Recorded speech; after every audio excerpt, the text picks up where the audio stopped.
What's up, everybody? It's Nick Gaze with Springboard Creative. It's Tuesday and it's time for your tip of the week.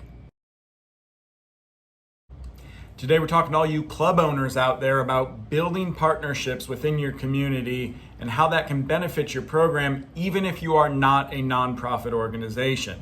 Now, having nonprofit status does a lot for allowing people to contribute to your program and be able to write it off and those sorts of things, but it's also a lot of extra work on your end to manage, and quite frankly, most of you are in this to make a profit.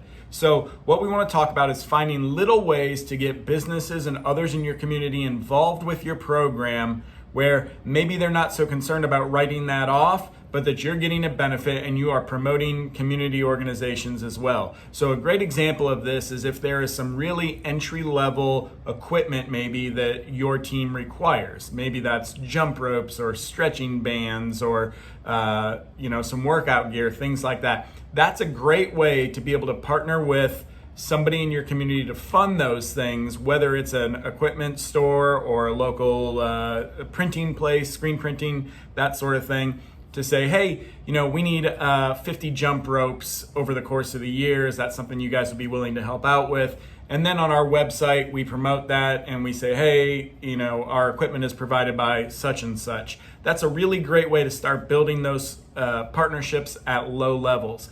Another way is to overcome the financial barriers that are keeping some young athletes out of youth sports.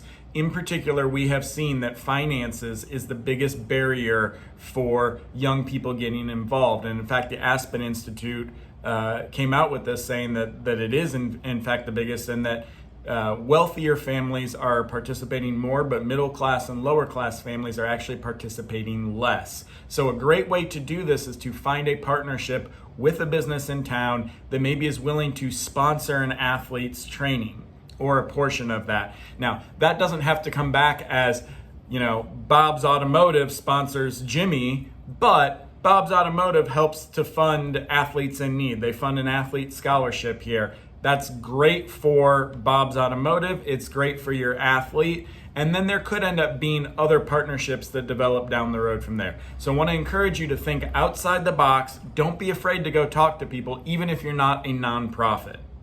As always, if you found this video helpful, make sure you give it a like and a share, and make sure you click on that subscribe button on YouTube to get the latest updates. Now, I want to hear from you all. What are the areas that we can help you the most? What kind of tips are you looking for? What kind of questions do you have that you would like to see us answer on here? So make sure you leave a comment or reach out to us. We're here to help you get your bounce.